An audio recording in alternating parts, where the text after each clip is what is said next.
अगर मैं किसी से कुछ मांग लेती थी तो कोई मुझे मना नहीं कर पाता था। जैसे ही मैं पलकें झपकाती और प्यार से मुस्कुराती, मैं जो चाहूँ मुझे वो मिल जाता था। मेरी खूबसूरती की वजह से लोग मेरी हर गलती को माफ कर देते थे। लेकिन एक दिन कुछ ऐसा हुआ जिससे ये सब कुछ बदल गया। हेलो, मेरा नाम विकी है और ये मेरी स्टोरी है। ये यकीन करना मुश्किल होगा कि मैं और मेरा भाई वुडी ट्विंस हैं। हम एक दूसरे से बिल्कुल अलग है। I even joked about how he got all the nerdiness and I got all the beauty। हम कभी कुछ खास क्लोज नहीं थे, पर एक दिन उसके मन में मेरे लिए और ज्यादा गुस्सा भर गया। हम गेस्ट के आने की तैयारी में जुटे थे और मॉम ने मुझे एक नई ड्रेस पहनाकर तैयार किया था।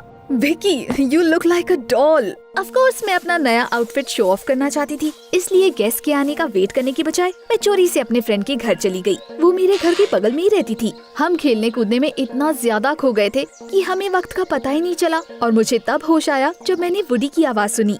विकी, तुम यहाँ क्या कर रही हो? गेस्ट कब का आ गए हैं, सब लोग तुम्हें ही ढूंढ रहे हैं। वापस आते वक्त मेरी ड्रेस एक कील में अटक गई और फट गई। मुझे डर लग रहा था कि अब मुझे काफी डांट पड़ेगी, इसलिए मैंने सोचा कि मैं सब कुछ अपने भाई पर थोप दूंगी। It was so easy. मुझे बस मायूस चेहरा बनाकर मुंह फुलाना था।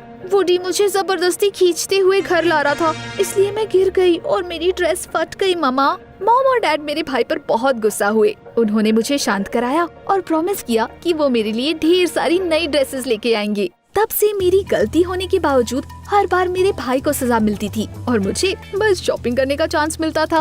अगले दिन वादे के मुताबिक मेरे पेरेंट्स मुझे शॉपिंग पर ले गए। मैं मिरर्स के सामने गोल गोल घूमकर बिल्कुल प्रिंसेस जैसा फील कर रही थी। तभी अचानक एक आदमी मेरे पेरेंट्स के पास आया और खुद को मॉडलिंग एजेंट बताया। हमारे चिल्ड्रंस फैशन मैगजीन के लिए नए मॉडल्स की तलाश कर रहे हैं हम। आपको कास्टिंग के लिए हमारे यहाँ आना चाहिए क्योंकि आपकी बेटी बहुत खूबसूरत है और वो हमारी एजेंसी की नई स्टार बन सकती है। इस तरह मेरा मॉडलिंग करियर शुरू हो गया। फोटोशूट्स, कॉन्टेस्ट, फैशन शोज, ये सब मेरे सर चढ़ गया। मेरे पेरेंट्स मुझे आइडियलाइज करने लगे और पहले जो काम मेरे और वुडी के बीच में इक्वली बटे थे, अब वो सारे के सारे मेरे भाई को करने पड़ते थे। ऑफ कोर्स इसकी वजह से वो मुझसे और दूर और नाराज हो गया और हमारे बीच बिल्कुल बात होनी बंद हो गई। But I really didn't care क्योंकि मैं एक स्टार थी। स्कूल में सब मेरा अटेंशन पाना चाहते थे, इसलिए मुझे बिना किसी पढ़ाई लिखाई के आसानी से अच्छे मार्क्स भी मिल जाते थे। All I had to do was pat my eyelashes and some nerd would do everything for me।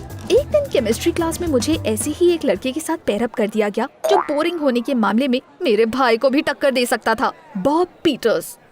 सोचना भी मत कि मैं तुम्हारा सारा काम करूंगा। तुम्हारी ये चाल मुझ पर नहीं चलेगी। अब देखो और सीखो। वो मेरे सामने टेस्ट ट्यूब हिलाने लगा और सब कुछ समझाने लगा जैसे कि वो कहीं का प्रोफेसर हो। मैं खुद भी ये सब कुछ कर सकती थी, मैं कोई बेवकूफ थोड़ी थी। मैंने कई सारे फ्लास्क्स लिए और एक बड़े से टेस्ट ट्यूब में सारे कंटेंट्स डाल दिए। The liquid bubbled and splashed on my face. The office was filled with smoke.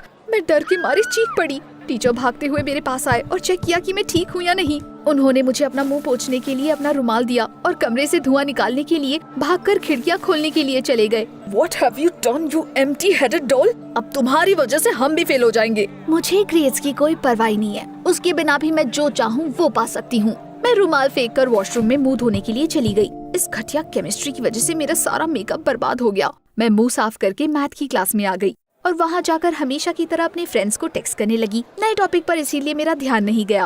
लेकिन पता नहीं क्यों मेरे चिन पर काफी खुजली होने लगी, फिर मेरे माथे पर, फिर आँखों पर। ये क्या था? क्या मुझे अपने नए मेकअप से एलर्जी थी? टीचर ने मुझे ब्लैक बोर्ड पर आने के लिए कहा। वो देखना चाहती थी कि मुझे नया टॉपिक ठीक से समझ आया या नहीं। भले ही मुझे कुछ नहीं आता था, फिर भी हमेशा की तरह मैं क्यूट फेस बनाकर अच्छे मार्क्स पाने के लिए तैयार थी। लेकिन जब मैं ब्लैक बोर्ड के पास गई तो टीचर मुझे बस एकटक घूरते रहे। विकी, ये तुम्हें क्या हुआ? वो क्या बोल रहे थे? अपने क्लासमेट्स को देखकर मैं और ज्यादा कंफ्यूज्ड हो गई। वो लोग मुझ पर हंस रहे थे और घूर रहे थे। मेरी फेस पर खुजली बढ़ती जा रही थी। I touched my skin and realized that it was peeling। मैं दौड़कर मिरर के पास गई और मुझे अपनी आंखों पर यकीन नहीं हुआ। मेरे खूबसूरत चेहरे को क्या हो गया था? ये पूरा लाल हो गया था और इस पर बड़े बड़े छाले पड़ गए थे। मैंने बाथरूम बंद कर दिया। मैं नहीं चाहती थी कि कोई मुझे ऐसे देखे। पर तब तक टीचर्स ने मेरे पेरेंट्स को कॉल कर दिया था। मेरी मॉम फौरन मुझे लेने आ गई और उन्होंने मुझे चेहरा ढकने के लिए अपना स्कार्फ दिया। उसके बाद वो मुझे एक हॉस्पिटल में ले गई। डॉक्टर्स ने मुझे एग्जामिन करने के बाद बताया कि मुझे सीरियस केमिकल बर्न हुआ है। मॉम अपना सर पकड़कर बैठ गई और मुझे तो यकीन ही नहीं हो रहा था कि मेरे साथ ऐसा भी कुछ हो सकता है। पर डॉक्टर, सब कुछ बिल्कुल ठीक था। मैंने पानी से अपना फेस धोने के बाद मेकअप भी किया था। बेटा, बस यही तो नहीं करना था। The water reacted with the acid and you got burned.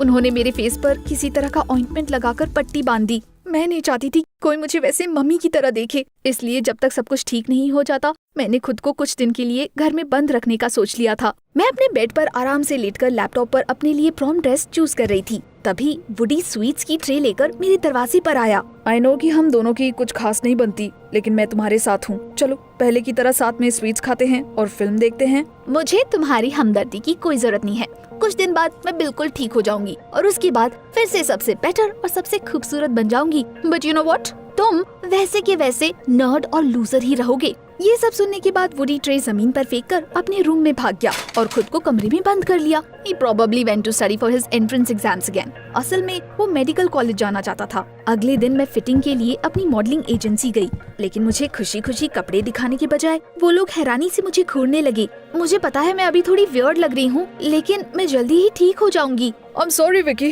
but we have a contract with a major brand and expensive filming ahead. मैं ऐसा रिस्क नहीं ले सकता। एजेंसी ने मेरा कॉन्ट्रैक्ट खत्म कर दिया और मुझे बाहर भेज दिया। लाइफ में कभी मेरी इतनी बेइज्जती नहीं हुई थी। मैं बहुत परेशान थी और इसलिए खुद को खुश करने के लिए मैं अपने फेवरेट कैफे गई। मैं लाइन में एक मोटे से चश्मे वाले आदमी के पीछे खड़ी हुई थी। एंड यू नो व्हाट, उस आदमी ने मेरा लास्ट फेवरेट केक चुरा लिया। हे मिस्टर, ये केक मैंने पहले देखा था। वो आदमी हैरान होकर मुझे देखने लगा और फिर मैंने अपनी प्यारी सी आवाज में उससे केक लेने की कोशिश की, लेकिन वो मेरी कोई बात सुनने को तैयार ही नहीं था। What a rude girl! हमारे जमाने में हम बड़ों से रिस्पेक्ट से बात करते थे। वो अपना केक लेकर खिड़की के पास मेरी फेवरेट जगह पर बैठ गया। उसके बाद मैं गुस्से से आग बबूला हो गई। मैं उस टेबल के पास से गुजरी और जानबूझकर उस आदमी से टकरा गई। He joked and spilled coffee on himself. मैं हंसते हंसते घर लौट गई। उस छोटी सी रिवेंज से मेरे दिल को थोड़ा सुकून तो मिला। कॉरिडोर में मैंने अपनी मॉम को किसी से फोन पर बात करते हुए सुना। जैसे ही मुझे अपना नाम सुनाई दिया, मैं कोने में जाकर छिप गई और कान लगाकर उनकी बातें सुनने लगी। मॉम ने मायूसी के साथ फोन रख दिया और डैड से कहा, भगवान, टेस्ट के रिजल्ट्स आ गए। Vicky's burns are worse than we hoped. उसे अगले 6 महीने तक बैंडेज में रखना होगा और फ्यूचर में प्लास्टिक सर्जरी की जरूरत पड़ सकती है। चाहे जो भी हो जाए, अब वो मॉडल कभी नहीं बन पाएगी। मैं फूट फूट कर रो पड़ी और भागते हुए अपने रूम में चली गई। I really didn't want to believe any of this. मैंने बैंडेज हटाकर खुद को आईने में देखा और उसमें मुझे अपनी गंदी सी शक्ल दिखाई दी। मैं पहले की तरह सुंदर बनकर रहूंगी। उसके बाद मरहम लगाने के बजाय मैंने अपनी फेस पर मेकअप की मोटी सी लेयर थोप ली। Then I also put on sunglasses. फिर a brimmed hat and then I went where my eyes led me. इससे पहले कि मुझे कुछ पता चलता, मैं स्कूल के पार्क में खड़ी थी। बॉब बेंच पर बैठकर केमिस्ट्री की किताब पढ़ रहा था। मैं उस वक्त उसे बिल्कुल भी देखना नहीं चाहती थी, इसलिए तुरंत मुड़कर दूसरे डायरेक्शन में जाने लगी। लेकिन तब तक उसने मुझे देख लिया और फिर उसने अपनी टेक्स्ट बुक बंद की और दौड़ता हुआ मेरे पास आया। तुम्हारी वजह से मैं फाइनल टेस्ट में फेल हो गया और तुम आराम से टहल रही हो। बट ऑफ कोर्स तुम्हें मेहनत करने की क्या जरूरत है? वो तुम्हारी शक्ल देखकर तुम्हें कुछ भी दे देंगे, जबकि तुम्हारी वजह से मैं शायद अब कॉलेज भी नहीं जा पाऊंगा। You don't care about anybody. उसकी चुपती हुई बातें सुनकर मुझसे सहन नहीं हुआ। I tore off my hat, glasses and smeared my makeup. तुम अब तो खुश हो ना? अगर उस दिन तुम मेरी हेल्प कर देते तो आज मैं खूबसूरत रहती और हमें उस टेस्ट में भी फेल नहीं होना पड़ता। बॉब के फेस का एक्सप्रेशन तुरंत बदल गया। मैं उसकी आंखों में अपने लिए दया नहीं देखना चाहती थी, इसलिए मैं दौड़कर घर आ गई। वहाँ मॉम डैड परेशान होकर मेरा ही वेट कर रहे थे। बच्चा, हमें पता है कि तुमने हमें बात करते हुए सुन लिया था। We are really sorry. You know what? अब मैं मॉडल तो नहीं बन सकती, इसलिए मैं वुडी की तरह मेडिकल कॉलेज जाऊंगी। ऑफ कोर्स मैं अपने भाई की तरह एग्जाम्स की प्रिपरेशंस नहीं कर रही थी और मेरे पास कोई नॉलेज भी नहीं थी, लेकिन मेरे पेरेंट्स मेरी बात सुनकर काफी खुश हो गए और डैड ने प्रॉमिस किया कि वो सब कुछ संभाल लेंगे और सही लोगों को पैसा खिलाकर मुझे कॉलेज में सीट भी दिलवा देंगे। मुझे बस एग्जाम में जाकर ये प्रिटेंड करना था कि मैंने बहुत मेहनत की है। तो मैंने मैंने वैसा ही किया। बिना किसी शर्म हया के मैं एग्जाम में पूरे टाइम पेपर पर डूडल बनाती रही और आखिर में जब मैं अपना पेपर प्रोफेसर की टेबल पर रखने गई तभी एक दूसरा आदमी क्लासरूम में आ गया। उसके बाद मैं तो बस यही सोच रही थी कि काश ये धरती फट जाए और उसमें मैं समा जाऊं, क्योंकि ये वही आदमी था जिससे कैफे में मेरी बहस हुई थी। मैंने उनसे नजरें चुराकर वहाँ से भागने की कोशिश की, लेकिन उन्होंने मुझे पहचान लिया और अपना गुस्सा छिपाए बिना मुझसे और ज्यादा सवाल जवाब करने शुरू कर दिए। मैं इसके लिए बिल्कुल भी तैयार नहीं थी। No young lady, college isn't for you. तुम्हें अभी स्कूल की पढ़ाई पूरी करनी चाहिए। Of course. उसके बाद उन्होंने मुझे एक्सेप्ट नहीं किया।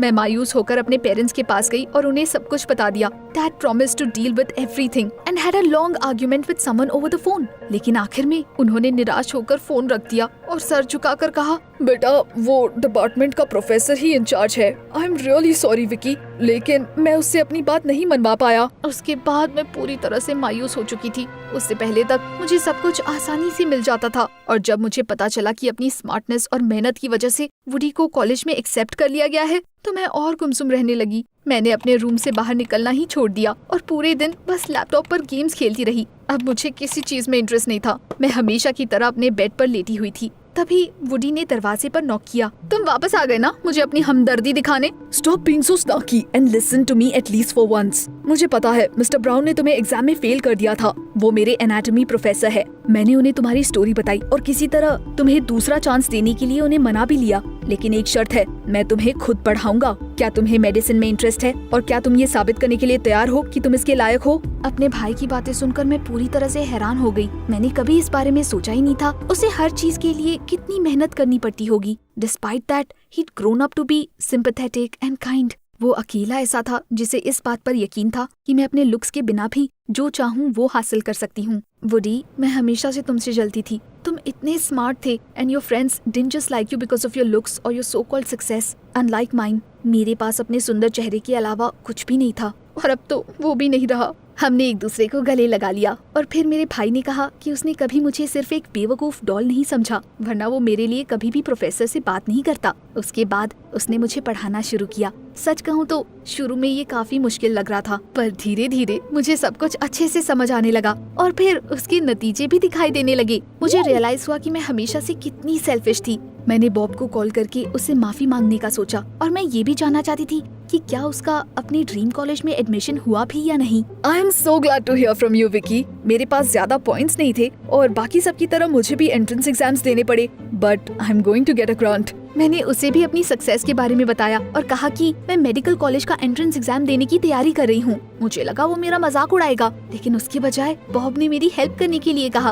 ऑफ कोर्स मुझे तो मानना ही था, इतने स्मार्ट टीचर्स के साथ मेरा एडमिशन तो तय था। एग्जाम वाले दिन मैं काफी परेशान थी क्योंकि मैंने पहले कभी भी सिर्फ अपने दिमाग से काम नहीं लिया था। प्रोफेसर ब्राउन भी मुझे देखकर कुछ खास खुश नहीं लग रहे थे, लेकिन फिर भी मैंने उनसे कहा, कैफे की स्टूपिड इंसिडेंट और कॉलेज में एडमिशन के लिए चीटिंग करने की कोशिश के लिए मैं काफी शर्मिंदा हूँ और आपसे माफी मांगना चाहती हूँ। एक फ्यूचर डॉक्टर इतनी इररिस्पॉन्सिबल तो नहीं हो सकती, लेकिन मैं इस सेकंड चांस के लिए आपकी बहुत बहुत बहुत शुक्रगुजार हूँ। प्रोफेसर के फेस पर अभी भी वही सख्ती थी, लेकिन मुझे ऐसा लगा कि उन्होंने मुझे माफ कर दिया है। और सबसे जरूरी बात तो ये थी कि मैंने वो एग्जाम सक्सेसफुली पास कर लिया था और मैं स्टूडेंट बन गई। मैंने फौरन बॉब को ये खुशखबरी सुनाई।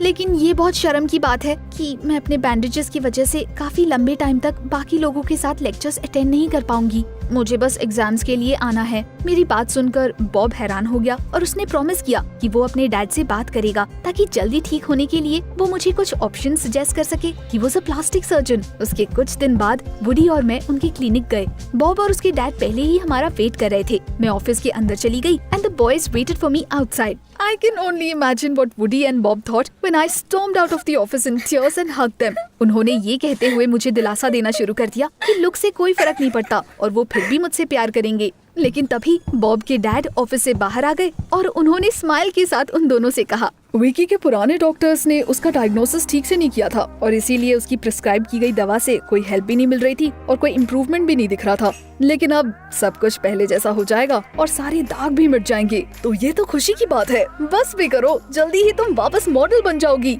Hello no. मैंने स्टूडेंट बनने के लिए इतनी मेहनत की है और तुम दोनों ने मेरा इतना साथ दिया है। अब मैं डॉक्टर बनके लोगों की हेल्प करना चाहती हूँ। मुझे रियलाइज हो गया था कि मुझे अपनी पढ़ाई को सीरियसली लेना होगा। Those ugly scars could have stayed on my face for the rest of my life. मैं पहले बस अपने अपीयरेंस पर भरोसा करती थी, लेकिन मुझे समझ आ गया था कि वो मेरी गलती थी। अब जब मैं अपने आप को आईने में देखती हूँ तो मुझे एक खूबसूरत लड़की से ज्यादा कुछ दिखाई देता है। आप क्या चूज करते, बीइंग स्मार्ट और बीइंग ब्यूटीफुल?